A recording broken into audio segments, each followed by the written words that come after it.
Okay. It's fun.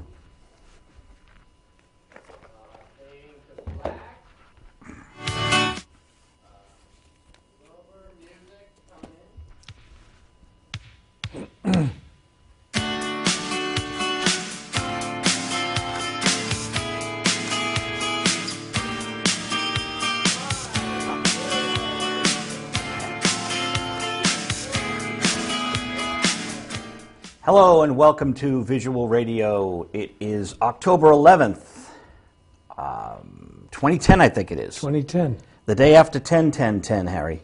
And 2 years away from the apocalypse. Is this really are we going to have an apocalypse? I watched the movie. The movies don't lie. You know that. The 2012 movie? 2012, absolutely. John Cryer doesn't lie. It's the end. So let's get this interview going because he reiterated time. He reiterated like Independence Day. It was just kind of weird. It was. Harry Sandler of the band Orpheus, of course, and the Music Museum of New England. Nice to be here. Thank you. What a concept. Now, I remember DirtyWater.com. Mickey O'Halloran founded Dirty Water. I just did a piece on Mickey for the Maltin paper. Mm-hmm. So he had this great thing happening, but then Mickey passed away, one of the legends of the Boston scene. How did Music Museum of New England happen? It morphed out of that. DirtyWater.com went from Mickey, who was a part of the Boston scene for years, to a young man named Chuck White. Chuck took over, started cataloging, archiving, and at a certain point it was the people that got involved with Chuck and Dirty Water as advisors felt that perhaps there was a bigger audience and a bigger music world to look at rather than the Boston Rock and Roll Museum. It was very vertical. So a number of us who were part of that project got together and decided to expand it to include all music, everything, anything you can think of, not only music, but promoters, venues, DJs, soundmen, lightmen, anybody that was a part of creating this rich musical heritage. We want to preserve them. I believe back in the 70s there was an office in Arlington where Tim Collins and Mickey O'Halloran may have worked, right up on Mass Ave. I moved away from Boston in 77. I moved back here in 93. Oh. Large gap, so they may have, and I wouldn't be aware of it. So in Arlington, where Orpheus had its final concert in 1969? Arlington High School. Was that the end of Orpheus? Well, it was the end of the original Orpheus. Mm-hmm. In all fairness to the members of the orchestra, 4 of us started Orpheus. When 3 of us left at the end of '69, the 4th member had a contract to do another record. He did a 4th album. We had done 3 albums. He did a 4th album with the songwriter that we had used his tunes on the first album. His name is Steve Martin. Okay. They did a 4th album on Bell Records. Excellent album. Real good tunes. Not quite the Orpheus that we were, but they put it out as Orpheus. Now, when you returned here, when did Orpheus Reborn start? Orpheus Reborn came into being, I'm going to say about 6 years ago. A couple of the guys ran into each other at a party. They were excited playing together.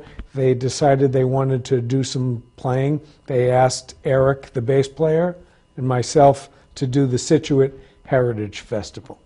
We did it. We had fun. The response was good, and people said, "Why don't you do more?" And I said, "Okay, I'd be in, but I wanted to add a couple more musicians." So we added a few more musicians, and we played for about 3 years. It's kind of difficult to sustain a band. So we played for 3 years. We did a lot of concerts, TV shows, radio, press. It was a lot of fun. Will there be more concerts sometime in the future? You know, it's really hard for me to dedicate my time to what it takes to put those together. So I'll never count anything out, but it's difficult. It's highly unlikely because it takes rehearsals and time, something that's a precious commodity. So Orpheus and the Beacon Street Union, and this is funny, I brought these albums. I brought these more or less to talk about the New England Rock and Roll Museum. The Music Museum of New England. So sorry. We're And I should know that. That's okay. I mean, again, there's a wonderful website, mmone.org. The acronym MMONE stands for Music Museum of New England. And it's, again, more than rock and roll. It's jazz, it's folk, it's pop, it's R&B. It's the music. It's the music of New England. It's not just Boston, it's Fish, it's the Wildweeds from Connecticut. It's whoever... Oh, the Wild Weeds. What's their first song, Joe? Well, the first hit, No Good to Cry, great Al song. Anderson. Oh, great song. Great I song. was talking to you about the Record Expo out there in Dedham. Yep. November 7th is the next one. They've been doing these for 32 years. Mm-hmm. Randolph Music. And I picked up two of those the 68 RKO compilation albums. Right. Because the Velvet Underground photos in it. Right. Great. They played the Tea Party. And there's No Good to Cry. Great song. On the WRKO compilation. Absolutely. And it's a terrific song. It should have been a huge national hit. Well, I mean, Wildweeds morphed partially into NRBQ because Al Anderson went and started playing with them, and that was the end of the Wildweeds. And Joe Spampin, wasn't Joe the bass player or the drummer in that band? I do not recall. Yeah, well, anyway, too many musicians, too many stories. One of NRBQ married Skeeter Davis, didn't they? I don't know. You know Skeeter, End of the World. Yeah, sure. Yeah, because I saw NRBQ at the Paradise, and Skeeter was there. Yeah, they're a great band. Great band. So you're going to have dinner with one of, I mean, it's just a coincidence, or maybe not, because you are Music Museum of New England. We are the Music Museum of New England. And Wayne is going to be in town from the Beacon Street Union. Yeah, on Wednesday. If Wow. today's the 11th, then that would be the 13th. Wednesday the 13th. Wednesday the 13th. Does he live in the Absolutely. area? Lives up in Salem, New Hampshire. Oh, that's not too far. No, just right up the 93. So John Lincoln Wright was on like show number 39. This is show 460. So we've But just who's been... counting? I am. Oh. I'm trying to. It's hard to keep on top of it all. I thought I'd throw some records at you too, just to see your reaction. Fat. Remember this? I knew them. They were a Western Mass band, I think, unless that's Fat City. There were a couple of different Fats. It was a Fat City. I think, is Western Mass. And Fat was management. Al Dotley. Was that Al Dotley's one of Al Dotley's bands? He's been around forever too. I'm looking. Shelley Yakis actually did the engineering along with Roy Chikala. So that's a big... Right. There's been so many great bands. I mean, the Music Museum has identified at this point 450 artists that we think fit the criteria to be inducted, preserved in this museum. And, with all due respect, it isn't really everybody that bought a Silvertone guitar at Sears, though my first band did that, and isn't inducted, but people that made records, perhaps released records, and made some kind of a little blurb rather than having played at a high school hop or a CYO, at least on the first pass of putting material into the museum. So what was your first band that didn't make it in? I was in a band called the Mods, and the Mods got together in 1964, late 64. And what city? South Shore. We used to play the surf scene, South Shore scene, Surf Nantasket, Surf Hyannis, Surf Salisbury, all the CYOs, Catholic Youth Organizations, an entire scene that doesn't exist anymore, that musicians like myself and countless others got their chops playing on Friday and Saturday nights at an auditorium or in a gymnasium where the priests would make you move away from the girl you were dancing with a ruler to make room for the Holy Ghost. Those scenes don't exist, and we played there. We also played the Manning Bowl in Lynn, opening up for the Rolling Stones in 1966. The Mods did? The Mods did. That's incredible. We played the Boston Garden, opening up for the Dave Clark Five. We played with the Rascals. We played with the Barbarians, who you mentioned before we came on air. We were together for 2.5 years, and in July of 67, I sort of started to get a little, what's the best word, anxious.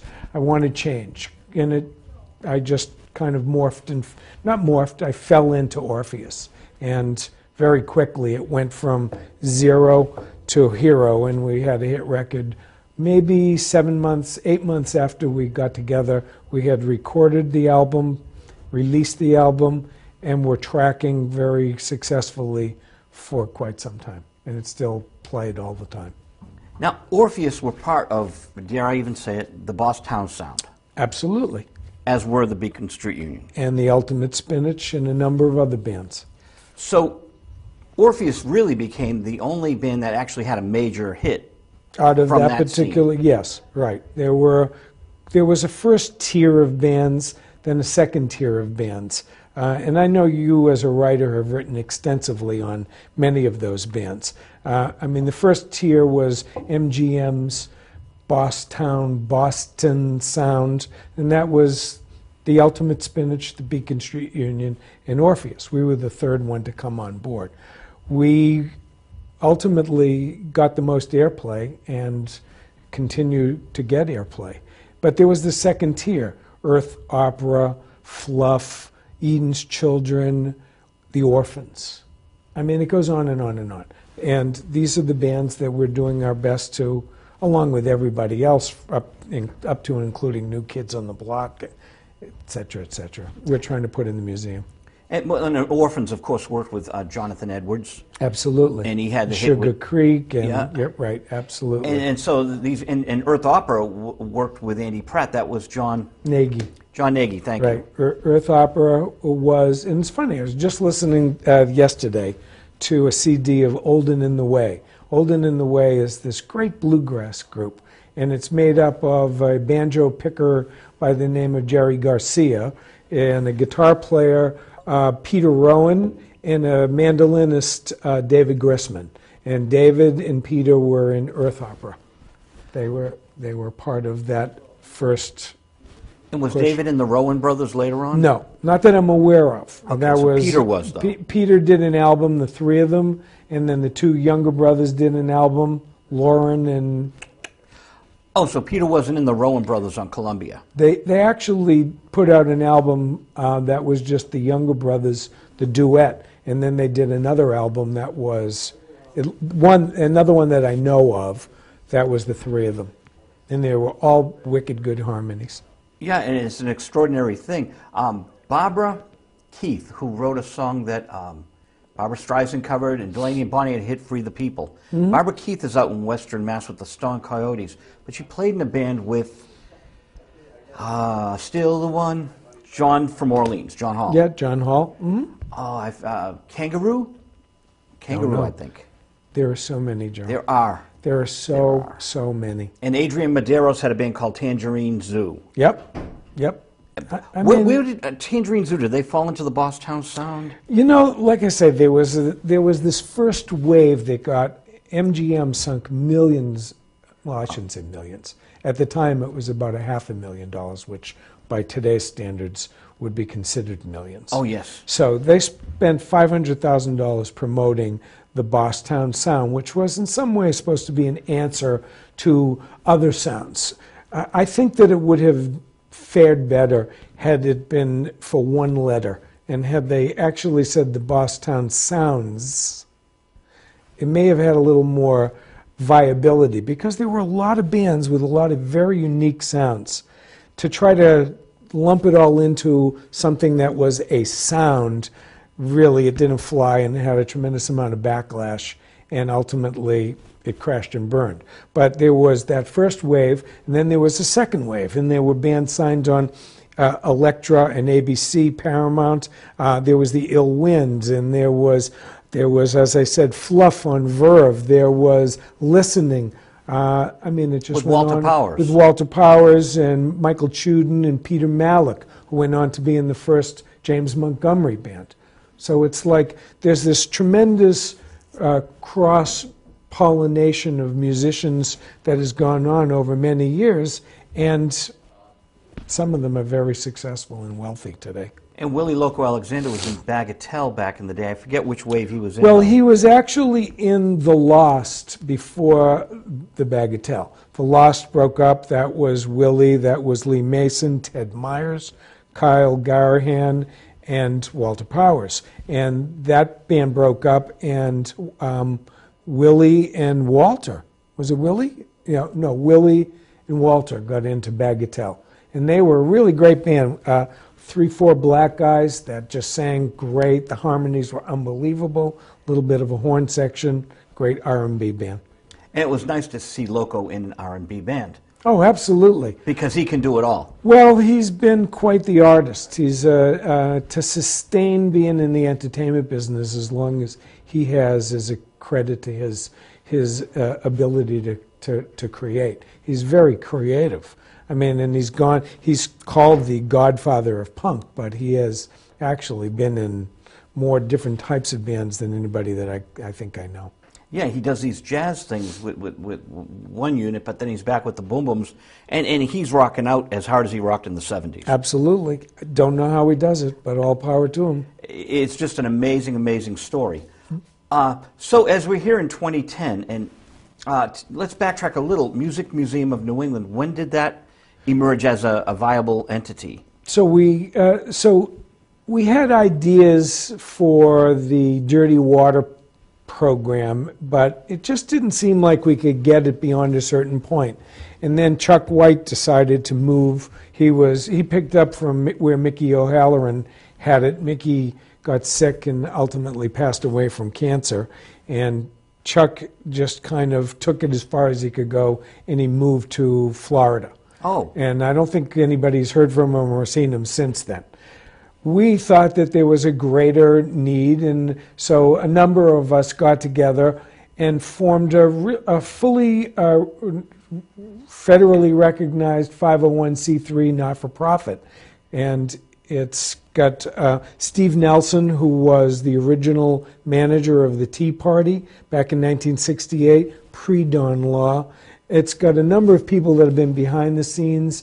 Gary Summers, who was on the Antique Roadshow for 11 years, has been a participant in this. We have an advisory council of people like Don Law, people like, well, not like, but Don Law, and a number of well-known... David Bieber. Steve Morse has been a participant in Dean Johnson, who was with the Herald, Ed Symkus, and everybody really sees the credibility of this. They see the potential. But that's a better word. It's not credible until you actually get beyond a certain point. The potential is that we have the capabilities with the network of people that we know to do something short-term, medium-term, and long-term. So our short-term goal was and has been to put up a website, a very comprehensive website, mmone.org. Again, www.mmone.org. And it's growing every week. We're getting people that are giving us contributions. They're giving us memorabilia. They're making cash donations to us. They're writing for us. And, we use it all to build out the site. So that's the short term. We have a very extensive YouTube collection of Boston bands that is growing every single week. All volunteer driven, that are finding these great YouTube clips. The Rockin' Ramrods, the Barbarians. I mean, it goes on and on and on and on. Till Tuesday. Whomever, you name it, we try to find it and put it in there. And so it's growing, growing, growing. Mid-range term goals are to create a Boston music trail. And to that end, what we've done... Trail? A music trail. Well, you know how we have the the Liberty Trail in Boston? Well, we want to create a music trail. I like that. And so the music trail has already started. A couple of years ago, we put a historical marker on the building that housed the original Boston Tea Party. It's been recognized by the Bostonian Society as a actual historical site. Nice. The Historical Society. And what address is that? It's in Berkeley Street. Oh, it's on It's the Berkeley, okay. Berkeley Street right over the pike, but the actual, and right now, it used to be, let's see, it was a temple, and then it went from a temple to be the Boston Tea Party, where up-and-coming bands like Led Zeppelin, The Who, Jethro Tull, Cream. I'm not sure that Cream played there. Cream, I think, played over at the Psychedelic Supermarket on Commonwealth Ave. But all these bands that later went on to great renown. Oh, the house band was this little group called the J. Giles Blues Band, pre-Peter Wolf being in the band. And Peter was in a group called The Hallucinations with Stephen Blatt.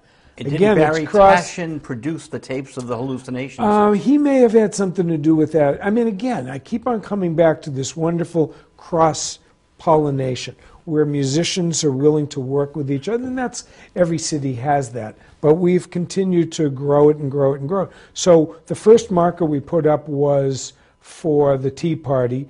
We were given a nice grant by Ernie Bach's Music Drives Us. Oh, how nice. And we're doing 6 more markers. And it's a great project, but it's so time consuming. I mean, just the Tea Party alone took 3 to 4 years to get that all together because of the bureaucracy. You have to go to the city. You got to work through, the government, the historical society. So once we had identified and gotten them to buy onto the whole project, then we had to go to the building. The building is no longer the Boston Tea Party. Now it's a condo association. So now you have to talk to the condo association, and you got to get the condo association to agree to have a plaque that big put on their building. Led Zeppelin were here. That's right.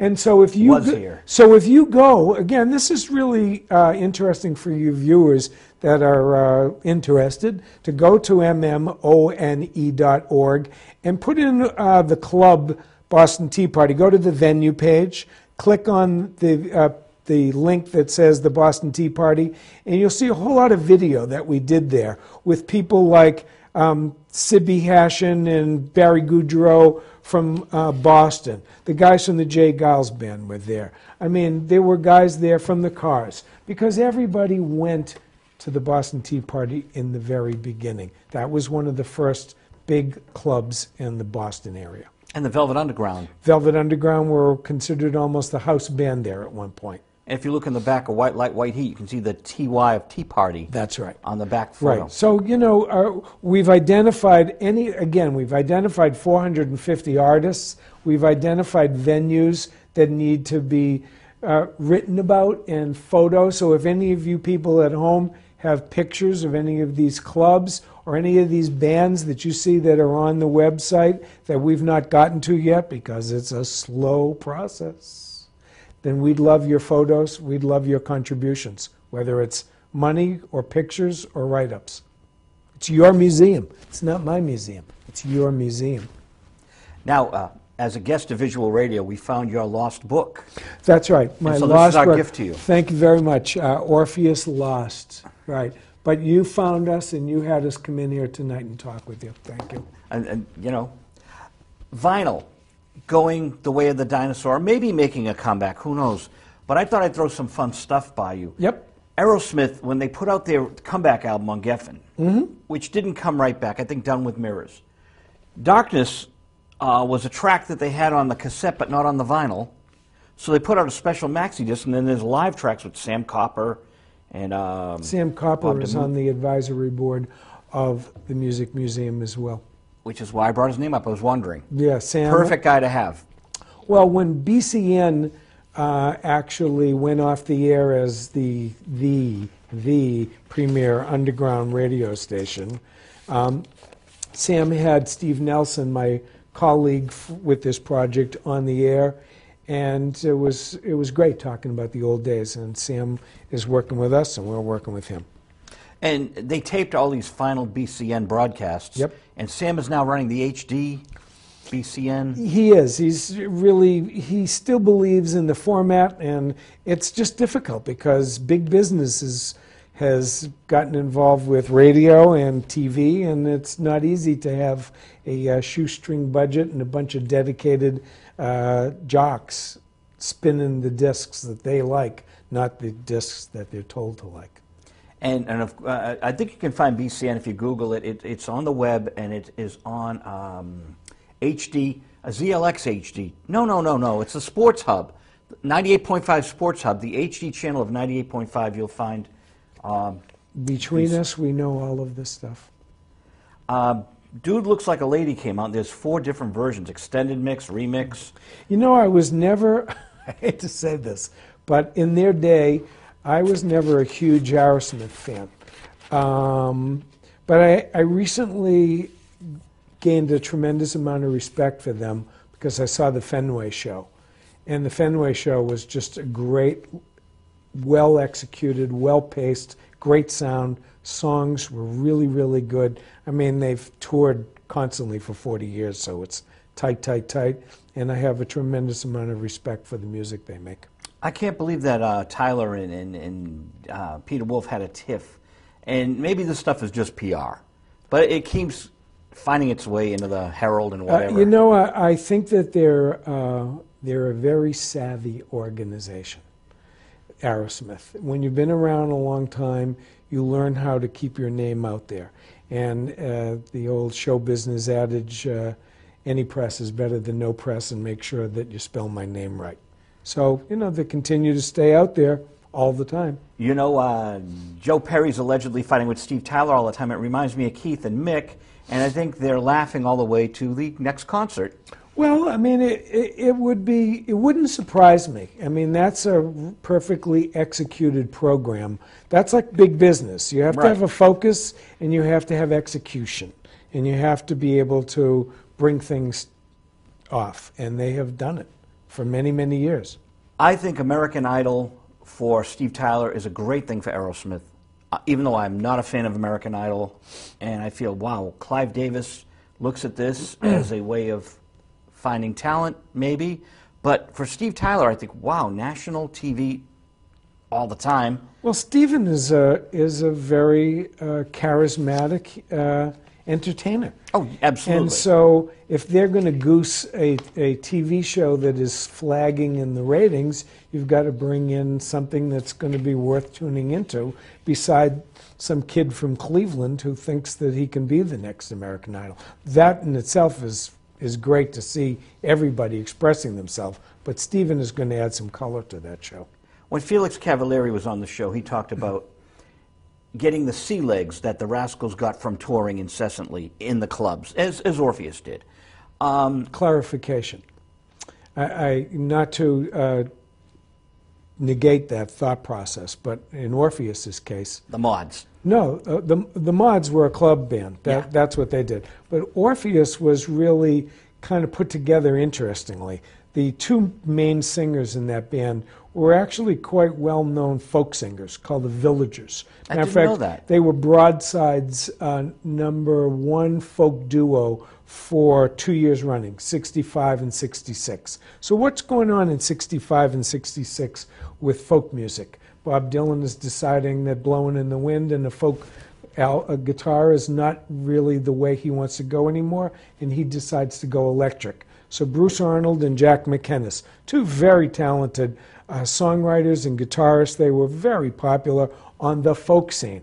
They decide it's time to add to their sound, and they bring in their bass player, a guy they knew from college. Jack went to college with them, and they found me, the drummer.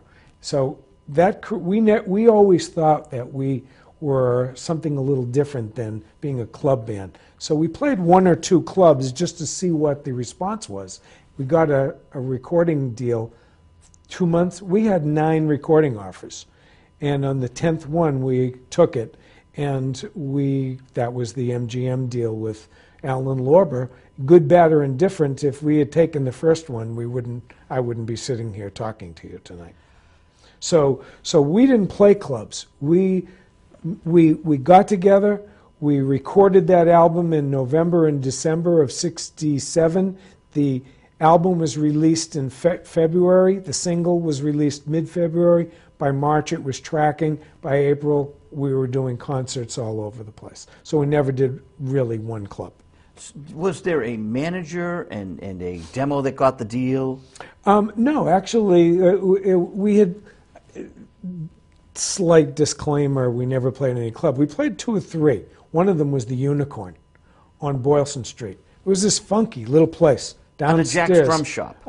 No, that was over on Boylston Street. That was further down Boylston Street. It was like right in Copley Square, right up. No, it's right across from the Heinz Auditorium, right around there. And it was downstairs. The Butterfield Blues Band played there. Even Jay Giles Blues Band played there. Taj Mahal played there. I mean, it was quite an eclectic place. And we played there, and somebody in the audience really liked us and said, I think that I could do something to help you. And his name was David Jenks, and he and his partner, Ray Perrette, had a management company called Amphion. They introduced us to Alan Lorber. They went on to manage Bead Game, Andy Pratt, The Ultimate Spinach, and we decided to go with another manager in New York, but that's how we got that deal. Somebody saw us playing in a coffee house and introduced us to Alan. He came up from New York. We set up in the loft that the management company had. We played 8 or 10 songs. He signed us on the spot. We really liked him. The rest turned out to be. It was all within 3 months of the 4 of us coming together. I mean, the Orpheus is Jack, Bruce, Eric, Harry. That's the way I look at it. You know, the next incarnation is the next incarnation, but that's how that all came together. How did the other 9 labels get interested? We had done a demo at the Emerson College, had a little recording room, and we did a demo there with a friend of ours that was a recording engineer. His name is Bill Wolk, and he still records quite a bit around town here. And he did a demo of maybe 9 songs, an early incarnation of Can't Find the Time, a great recording that it was never released of Don't Be Cruel. Bruce and Jack did a great version of Elvis song. In their own way. They were able to take songs and they played differently. Bruce had different chordings. Jack played opposite him in a different way. They were capoing where that was a folk trick. You know, they were using all those folk voicings, and we shopped it around. People introduced us. Networking. People loved it. Matter of fact, the guy that signed the Beacon Street Union, Wes Farrell, we went to him, and he said, wow, you guys are really good. If you could write another couple of songs like that one right there, I'd like to work with you and record with you. That song that he was talking about was Can't Find the Time. Interesting. So people had honed right in on that song right away. Yeah, it was a very, apparently, I mean, again, there's no saying what commercial is. I always have this discussion, what's commercial. But it seems to be very accessible, and it seems to still resonate with people. So that now, the demos, what happened to them? When Orpheus Reborn came back together again 5, 6 years ago, Eric, the bass player, like yourself, he's quite the archivist. Nice to hear. Nice to hear. He's quite the archivist. That must warm David Bieber's heart. Well, and David is the archivist as well. And so Eric, we as a group decided to start our own record label. So we put a record label together called Track 12 Records. So, yeah, I think it's Track 12 Records. That's a cool name. Track 12. And we have released, and you can actually buy all of this stuff on the Orpheus Reborn website. But if it's not nonprofit, let's move on from that topic. That's correct. Okay. Yeah. But the demos are out there. The demo is on that website. Oh, that's incredible. Along with the, he's actually taken pre-Orpheus, he's taken post-Orpheus.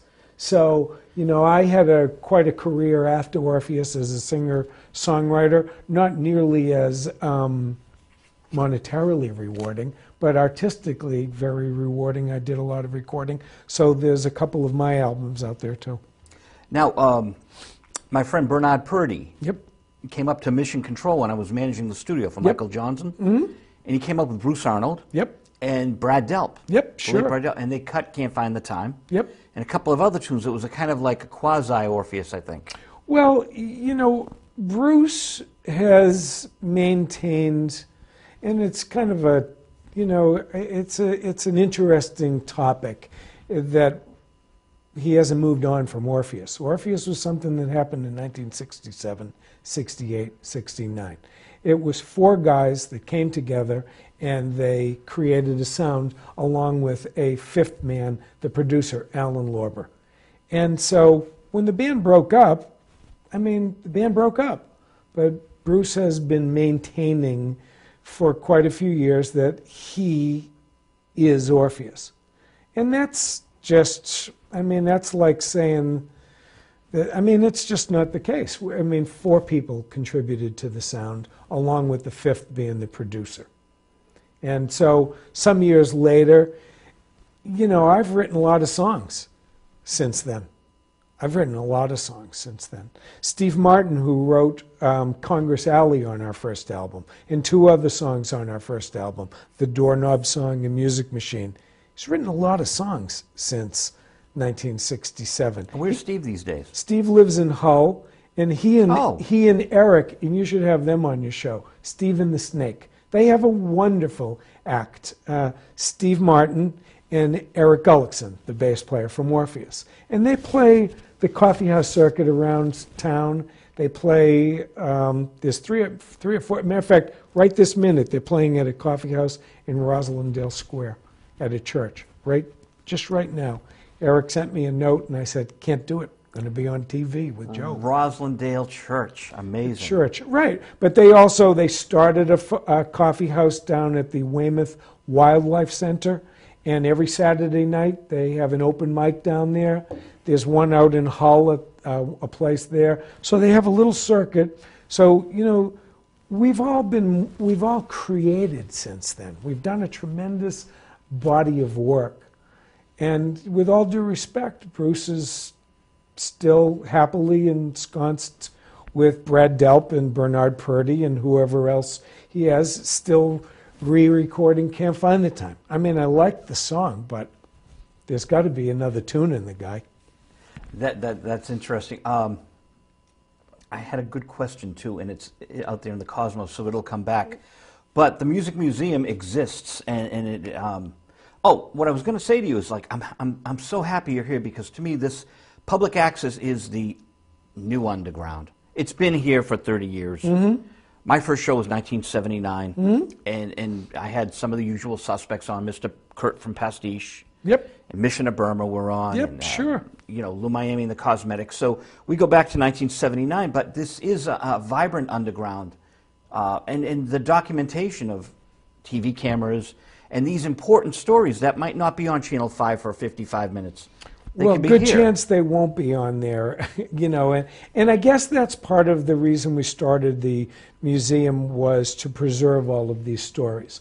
We have a long-term goal to, again, I said it was a comprehensive website, doing markers, a music trail, if you will, education out to schools. I mean, it takes funding, it takes manpower. So without manpower and money, you're really hampered by what you can do. But we're creative people. And so that's our short-term goal was the website. Medium range is this music trail. Long-term goal is to actually put up a brick-and-mortar museum. Oh, nice. I mean, look. That'd be lovely. Right. It takes dreamers. Yeah. To make things happen. So I admit, I'm a dreamer. But lots of people dreamed. There were 4 people that dreamed and they became the Beatles. There were 5 people that dreamed on Commonwealth Ave then 40 years ago, and they became Aerosmith, and they're still going strong. So from dreams becomes reality. And Jonathan Richman, who really was the cusp of the new wave, or the initial new wave thing, and Willie Loco, of course, and this whole new wave thing exploded here in Boston. Right, Jonathan Richman. See, I have the what's the word? No, it's not luxury. I have the arc of history on my side, because I'm getting older. And I don't mind saying I'm getting older, because I am. But I remember in 1970 when this young kid with an electric guitar got up on the Cambridge Commons. Cambridge Commons was a great place. It's the common right opposite Harvard, right over near the hotel there. And every Sunday afternoon, Bob Gordon used to put on concerts there. And all of these bands would play there, many who went on to be quite successful. I remember seeing the Allman Brothers there. I remember seeing Alice Cooper there. I remember seeing CTA, Chicago Transit Authority, who's still going strong. I had no 40 idea years. that they had also played this. They all Oh, played my God. there. I mean, you know, again, I've been around like you for a long time. There are gaps. There are gaps for a lot of reasons.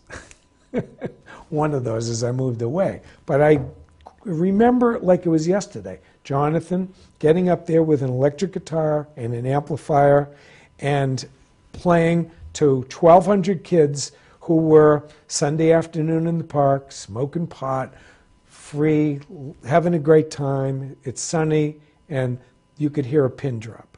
He has not changed his act almost one iota. He's got that very kind of frail, I mean, he's beautiful. He's a different human being. He's a beautiful guy. I know Jonathan.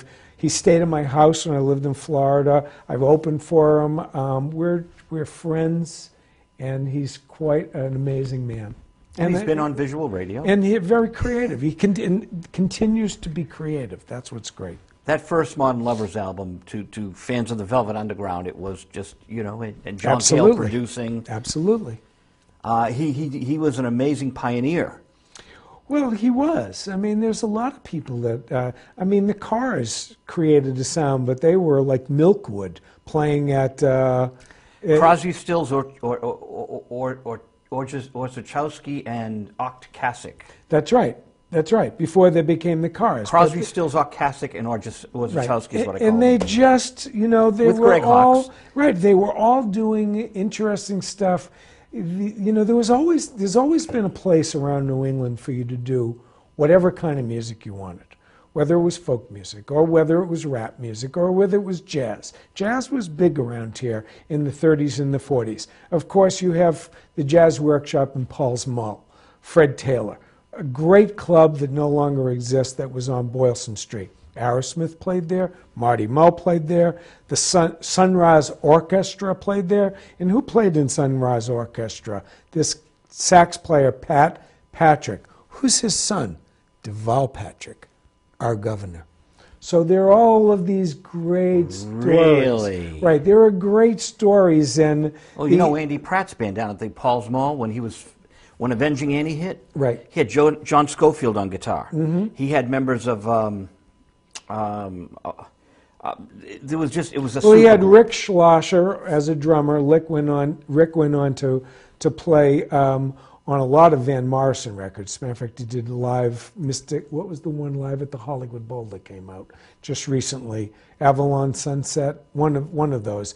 Domino. He's been on. It was a supergroup. It was a that great played group. the Paul's Mall with Andy Pratt. Right, and the bass player was. I mean, again.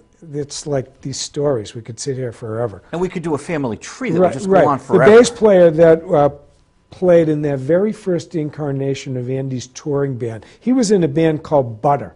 Butter was managed by Amphion, the gentleman that found Orpheus and the Unicorn. And the bass player, Andy started a solo project, and the bass player was this great bass player, Abraham Laboriel. Abraham Laboriel's little boy, Abraham Laboriel Jr., is the drummer in Paul McCartney's band now. It just is stunning history. Right. I mean, it goes on and on and on and on. And you're right, a family tree. And, you know, to have people that are dedicated, that are passionate, that are archivalists, that feel compelled to want to contribute. Again, I keep on bouncing back and forth from Orpheus to the museum, but people that want to help us preserve this rich history, it's important to us to have you get in touch with us. Now, as you may or may not know that my friend Bobby Hebb moved up here in the 70s. Sonny. Fellow who wrote Sonny. We just lost him August 3rd. That we did. But he lived in Rockport, and he lived in Manchester by the Sea and Salem. So he is an important part of the Boston scene, I believe, after the fact, because he was touring in this region, as is Al Cooper these days. Absolutely. And Al's been on the show, and Bobby's been on the show numerous times. Absolutely. I asked Al if he would write a piece for us. Oh, nice. I'm About still- his life? Well, I mean, anything that would relate to, I know that people have been, you know, a part of the Boston music scene in one way. There's 4, 5, 6 decades of music that have gone on here. And we have a section on the website called U2, and it's about your stories. And I asked Al, and I had Lenny Sorelli from the Rock and Ramrods write a piece. I even had Andrew Loog Oldham, who Nice. was the original manager, producer, PR man for the Rolling Stones, write a piece. It happened in New England. And it's really kind of cool. There are all these stories. And when you opened for the Stones, he was the manager. He was the manager, he was the producer right up until Beggar's Banquet. Up until Satanic Majesties, when they produced themselves, and then they met Jimmy Miller. Right. And I managed Jimmy Miller for many years. Right, right. So again, we have this thread, You open for the Stones, I work with their other producer. That's right. I read Andrew Loog Oldham is happening again in South America, that he's found some band that's taken off down there. Well, he's happening in a number of ways. Andrew is actually, he's on the underground radio station, Little Stevens Underground Radio on Sirius. He does a radio show on that and still produces and has found some bands in South America. That's where he lives, in Colombia. And he is producing still. Will he come up here in the future? I mean, he comes through town periodically, and when he does, I mean, he's a client of mine, he's a friend of mine, and he's also very close with Al. So when he comes up here, people get together and have dinner. He's got an open invitation to be on the show anytime he'd like. Right, I'm sure. And it's a fun venue, as you can see. Mm-hmm. It's just exciting to touch the records. You know, again, the Record Expo that Bert and Sheila have, I was talking to you about that. Ken Shelton showed up. Mm-hmm. And it was great to have Ken Shelton there. there. WBZ? BCN. BCN, right. He was. Yeah. There was Ken Shelton and Charles Lacodera. Yeah, sure. And Ken showed up at the rock and roll thing. But I had Malti come there again. Malti's a good friend, and he's on the Tammy show.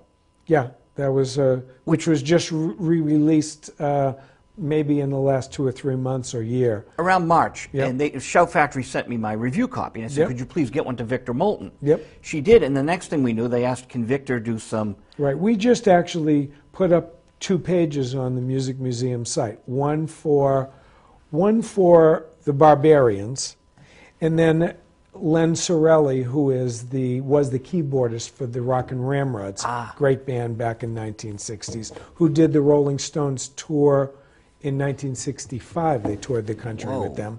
Len wrote this wonderful piece on the museum site about Malti.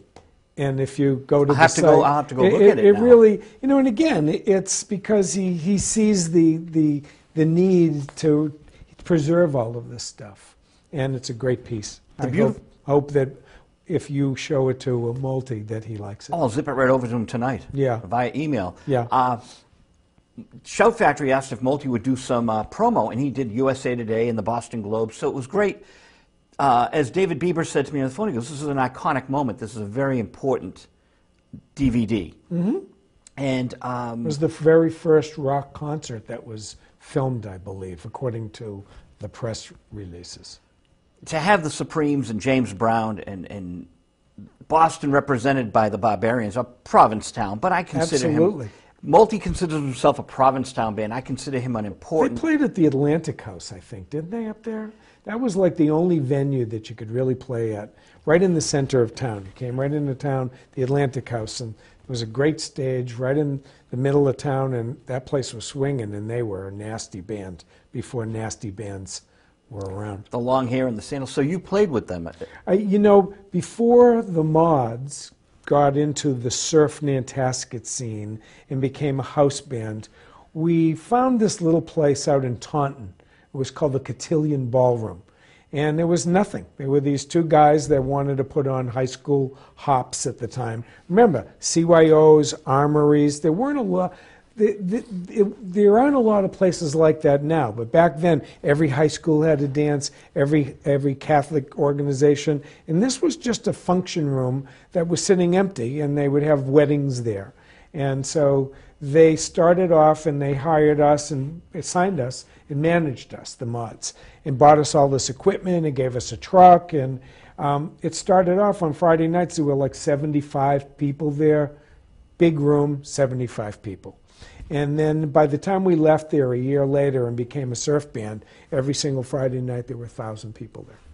And it was packed, and it was just the music of the 60s. Barbarians were one of the bands that they brought in to play there, and we opened for them a couple of times. Nice. Mickey from the incredible two-man band, ITMB, he worked with Adrian Barber, who came in and worked with Aerosmith and Intramedia. Mm-hmm. And Adrian Barber worked with Cream, of course, in the Velvet Underground. So, as you mentioned, Andrew Lou Goldham, you've got Adrian Barber, and all these names coming through Boston. People don't realize what a vibrant community. Well, and again, that's what our mission is, to preserve this great heritage. So Intramedia has to be along the trail, right? Intermedia? Studio. Well, I mean, look, Berkeley. I need people to write about these places. We've identified We've identified 400 bands. We only have 143 pages up with, artwork, with bios, and we've identified all of these venues, including the Rat. And you know where the Cave is? No. Right. So there's all of these clubs that were before my time. Lenny's on the Turnpike. You must have Lenny's. Yeah, where Bobby Head played. That's right. So all of these places. Lou Reed played solo. Right. And our mission, our love, our passion is to really write about all of this stuff so that it's preserved. It was great. You're right. The culture, this great culture, where everything is like intertwining, where jazz musicians are playing with R&B, where R&B is playing with folk, where this guy, back in 1974, I opened up for Martin Mull at the Jazz Workshop. Was Greg Hawkes playing in the band? Greg Hawkes, that's where you our seventh guest. Right, and Greg Hawkes was in the band with Richard Edelman. Richard Edelman was the drummer for the Orphans. The Orphans were a great Boston band. Eric Lilliquist. I'm going to force you to give me their bio and donate it to the museum because it's the definitive bio. Oh, the one I wrote on All Music? But I don't own that. All Music has that. Well, I bet you that there's a way to give credit to, but that's at a later time. Yeah, Eric Lilliquist, we must get him on the show. Eric Lilliquist still lives out in, where does he live? Just out beyond Concord. Gardner, I believe. Oh, because I had another address from when I did that bio, and I wrote it and it returned to send us. But it's a wonderful bio, and it captures all of that. It really is. Well, part of it's due to this show. Jonathan Edwards was on and gave me some great info, and then I talked to Eric. Yep. And I bumped into someone who knew Eric the other day, too, so I have to reconnect with him. This show is the nice form. We have John Lincoln Wright, and then we have Marshall Symkus. Yep. And John Lincoln, so we have a 2-hour special with those two from 1995. That'll be awesome. And we have them on 3/4-inch old videos, so we're transferring all the tapes. We just have to do an archival project just for this show, and that's what I'm involved with. Well, you've got so much. I mean, it's kind of interesting. There's a lot of people that see the validity of what you're doing and what we're doing. And that's why we've got advisors, and that's why you've got people coming on your show. The idea is to really form alliances. The idea is the greater whole is more important than the parts. That's kind of like bands. That's like bands. Yeah. How many bands do you know of where one guy thinks he's the band, but really never goes anywhere after the band is successful? Because the expression is the sum is greater than the parts. Euclid's axiom. Right. The sum is greater than the parts. And our sum collective knowledge... Euclid? Is it Euclid's axiom or Euclid? Or E-U-C-L-I-D. How about you bet? Right. Well, no, I know. I was just attributing it to the author, the alleged author. Yeah, Euclid. Right. But that's the point. The idea is for it all to come together. Look, Seattle has the Experience Project. Cleveland has the Rock and Roll Museum. Memphis has the Memphis Blues Museum. Hey, Seattle has the Experience Project, but they got a Newton guy running it, John McDermott. That's right. That's right. I did something with him for Dirty Water, actually, about 5 years ago. A panel. A panel on Dirty Water. we got to wrap this up. As the Oracle in the Matrix says, our time is up. Well, thank you. I did want to say something about Experience Hendrix. We brought John McDermott down to Little Walter's office because Visual Radio, Little Walter revealed that he had taped Little Richard and Jimi Hendrix. So John McDermott and I listened to these tapes that Walter had broadcast on MBR when it was TBS. And we heard Jimi Hendrix playing with Little Richard, and I saw her standing there. This is Visual Radio with Harry Sandler. All members of the board of the museum, you're always welcome here. Thank you. In our fun venue. Thank you. And thank you for making the trek out here. Hey, my pleasure. Remember, it's your museum, so go to mmone.org. Take a look at it. Check it out. Thanks, Joe LaRocca. Thanks, Melody Wink. Thank you, WinCAM. Thank you, Dan. Thank you, everyone, for helping out tonight.